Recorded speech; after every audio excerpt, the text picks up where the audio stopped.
শুভ সকাল।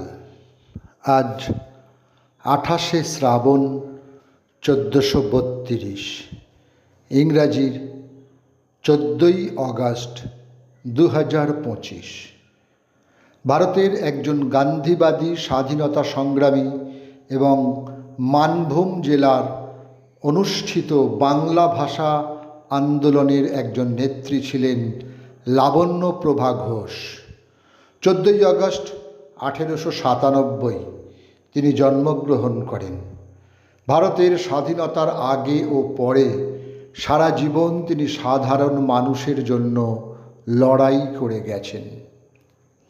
14ই আগস্ট 1923 ভারতের অন্তর্ভুক্ত পাঞ্জাবের শিয়ালকোটে জন্মগ্রহণ করেন ভারতীয় প্রথিতযশা প্রবীণ সাংবাদিক কুলদীপ নায়ার।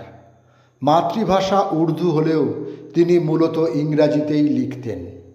ভারতসহ বিভিন্ন দেশের 80টি পত্রপত্রিকায় 14টি ভাষায় তাঁর লেখা প্রকাশিত হতো। তাঁর গ্রন্থমালা ভারতের ইতিহাস ও ঐতিহাসিক বিশ্লেষণে সমৃদ্ধ। 14ই আগস্ট 1942 কলকাতার পার্ক সার্কাসে জন্মগ্রহণ করেন বাংলাদেশের কবি ও লেখক শহীদ কাদরী। আধুনিক নাগরিক জীবনের প্রাত্যহিক অভিব্যক্তির অভিজ্ঞতাকে তিনি কবিতায় রূপ দিয়েছেন।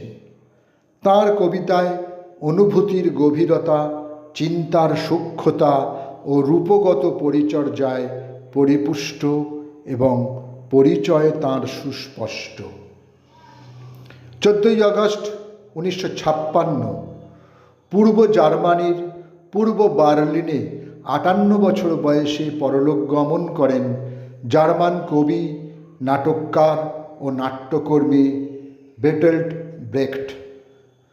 ভাইমার প্রজাতন্ত্রের যুগে মিনলিখে নাটককার হিসেবে তিনি প্রথম সাফল্য অর্জন করেন এবং 1924 সালে তিনি বার্লিনে চলে যান। সেখানে তিনি দ্য থ্রি পেনিজ অপেরা লেখেন। নাৎসি আমলে তিনি নির্বাসিত জীবনযাপন করেছেন।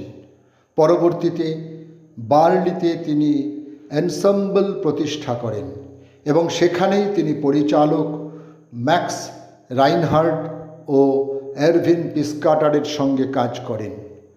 তাঁর সাহিত্যকর্ম হল দ্য দ্রাইগ্রোসেন ওপার বা 3 পয়সার পালা, আউফাস্টিক উন্ড ফালতের স্টক মাহাগনি বা মহাগনি শহরের উত্থান ও পতন, মুটার কুড়াগে উন্ড ইরে কিন্ডার, মা, সাহস ও তার সন্তানেরা, লেভেন্ড্রেস গালিলেও, গালিলেওর জীবন, ডের কাউকাজেসে ক্রাইডে ক্রাইস বা খড়ির গণ্ডি। 14ই আগস্ট 2011 সকাল 5টা 15 ইহলোক ত্যাগ করেন হিন্দি চলচ্চিত্রের অন্যতম সেরা অভিনেতাদের একজন শাম্মী কাপুর। তিনি ছিলেন হিন্দি সিনেমার চিরসবুজ তারকাদের একজন। 1953 সালে তাঁর প্রথম সিনেমা মুক্তি পায় জীবন জ্যোতি। সকলকেই আমার আনত প্রণাম।